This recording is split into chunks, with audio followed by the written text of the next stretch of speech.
People think power announces itself with noise. Sirens, suits, expensive watches, convoys of black SUVs. They're wrong. Real power shows up in flip-flops, holding a mug of burnt coffee, standing barefoot on 10,000 acres of land that legally, unmistakably, belongs to them. That's how I was standing the morning Karen arrived. The sun had just climbed over the eastern ridge, painting my ranch in soft gold. Cattle grazed lazily. Wind whispered through the mesquite trees. Somewhere in the distance, my old tractor coughed to life. Peace. Then a white Lexus SUV rolled up the dirt road like it owned the place. I squinted. Great, I muttered. City folk. The Lexus stopped exactly where my private property sign stood, the one with the polite but legally airtight warning. No trespassing. Violators will be prosecuted. The driver ignored it. Of course she did. The door swung open, and out stepped her. Mid-50s. Blonde helmet hair. Oversized sunglasses. Clipboard clutched like a holy relic. Her posture screamed authority, the kind people get when they've never once been told no and actually listened. Karen. She marched toward me as if she were storming Normandy Beach. Excuse me, she barked before she was even within 10 feet. Sir. I took a slow sip of coffee. Yes, I said calmly. I'm with the Silver Creek Estates Homeowners Association, she announced, thrusting her clipboard forward like a badge. You are in violation of several community bylaws. I blinked once, then twice. Ma'am, I said, gesturing around us. The nearest estate is 15 miles that way. And this, I tapped the ground with my boot, is a working ranch. She sniffed. That doesn't matter. Our jurisdiction has expanded. There it was. I'd heard rumors. HOAs swallowing land like greedy amoebas. Developers with big smiles and bigger egos. People who thought paperwork beat deeds. Still, this was new. Expanded how? I asked. She flipped a page with theatrical flair. As of last month, Silver Creek Estates now governs all properties within a 30-mile radius, including this one. I laughed. I didn't mean to. It just slipped out. Her lips tightened. Sir, this is not funny. Oh, it absolutely is, I said. Because this land's been in my family for 4 generations, and your HOA doesn't govern a single blade of grass here. She leaned closer, lowering her voice like she was sharing a state secret. You can argue later. Right now, you're receiving a formal notice of eviction. The wind seemed to stop. Eviction, I repeated softly. Yes. For non-compliance. She read from the clipboard. Unauthorized fencing. Non-approved livestock. Excessive dust. Non-standard mailbox. And she looked up, lips curling. Failure to pay HOA dues. Istert her. Then I smiled. That confused her. Ma'am, I said gently, do you have any idea where you are? She scoffed. Yes. Lot 47B. No, I said. You're standing on land governed by the National Cooperative Housing and Land Oversight Authority. Blank stare. And you're talking, I continued, to the person who runs it. She laughed sharply. Oh, please. I shrugged. Up to you. She slapped a neon orange paper onto my fence post. Consider this your final warning. You have 30 days to vacate the property or face legal action. She turned on her heel and strutted back to her Lexus.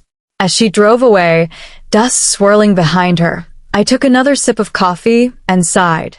Well, I said to the cows, this is going to be fun. Karen didn't waste time. By noon, my phone was ringing.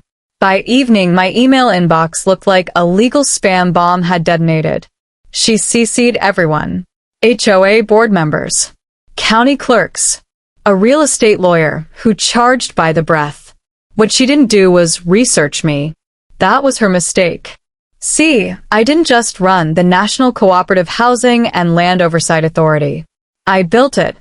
After watching HOAs abuse homeowners for decades, finding people for lawn height, flag placement, the wrong shade of beige, I'd helped draft a federal-level cooperative charter. It unified HOA regulations, standardized limits, and, most importantly, it placed every HOA in the country under a single regulatory umbrella. Mine. Most HOAs hated it. The smart ones complied quietly. The arrogant ones, well. Karen scheduled a mandatory compliance hearing at the Silver Creek Clubhouse. So I went. I wore jeans. Boots. Notie. She wore a power suit and a smile that thought it had already won. The room was packed. Homeowners whispered nervously. Board members sat stiff as cardboard cutouts. Karen banged a gavel. This hearing is now in session. She pointed at me. You are trespassing on HOA-governed land. I stood. Madam Chair, I said calmly, before you continue, I advise you to check your association's federal registration status. She rolled her eyes. We are fully registered. With whom? I asked. She hesitated. I pulled out my phone and tapped once. The projector flickered on. Silver Creek Estates. Status. Non-compliant penalties pending authority. Suspended. The room went silent. Karen's face drained of color. That's impossible. No, I said. What's impossible is you thinking you could evict me. I stepped forward. You see, every HOA in this country operates under my authority. And as of this morning, I smiled. Yours doesn't operate at all. Silence filled the Silver Creek Clubhouse like a held breath. Karen stood frozen at the podium, one manicured hand gripping the gavel, the other trembling just enough to betray her panic. The projector behind me still glowed, casting those two fatal words across the wall. Authority suspended. Board members whispered. Homeowners leaned forward. Someone in the back audibly muttered, "Holy hell." Karen recovered quickly, I'll give her that. People like her don't crumble easily. They doubled down. This is fraudulent, she snapped, stabbing a finger toward the screen. You can't just walk in here and hijack our systems. I smiled politely. I didn't hijack anything, I said. I accessed publicly available federal compliance records. She slammed the gavel. This meeting is adjourned until further notice. No, said a quiet voice. Everyone turned. It was Harold. Harold was Silver Creek's treasurer, a soft-spoken retired accountant who'd spent years being talked over by Karen and the board. He adjusted his glasses, eyes fixed on the screen. She's right, he said to Karen, then looked at me. Isn't she? I nodded. She is. Karen's face twisted. Harold, sit down. He didn't. If our authority is suspended, he continued, then legally we can enforce fines. Orlia. Or evictions. Murmurs rippled through the room. Karen rounded on him. That's internal board business. It stopped being internal when you tried to evict a man from land that doesn't belong to us, Harold replied. Oh, this was getting good. Karen spun back to me. You did this because I fined you, she hissed. This is retaliation. I tilted my head. No, I said calmly. This is consequence. She laughed, sharp, brittle. You think you're powerful because you pulled up a database. I took one step closer. No, I said. I'm powerful because I wrote it. That did it. Karen lost control. You are nobody, she shouted. I run this community. I decide who lives here and who doesn't. You think some rancher in dirty boots can scare me. I leaned in just enough for her to hear me clearly.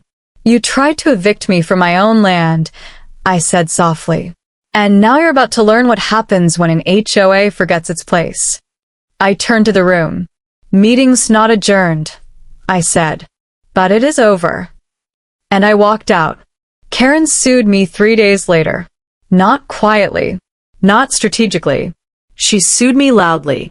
The complaint was 74 pages long and read like a tantrum typed in all caps. Fraud. Defamation. Interference. Abuse of authority. Her lawyer, same one she CC'd earlier, filed it with dramatic flair. The problem? You can't sue the agency that regulates you and expect it to go well, especially when you don't realize that agency has subpoena power. My legal team didn't rush. We waited, because when people like Karen panic, they make mistakes. And she made plenty. She emailed board members threatening them if they didn't stay loyal. She backdated compliance forms. She attempted to fine residents while authority was suspended. Every click, every signature, Logged. By the time we responded, the case had already begun collapsing under its own weight. Our filing was short, clinical, devastating. It included proof of jurisdiction, federal charters with my signature, recorded meeting transcripts, emails Karen never should have sent, and then came the kicker. Karen wasn't just risking the HOA. She was risking herself, her house, her savings, her reputation. The judge took one look and ordered mediation.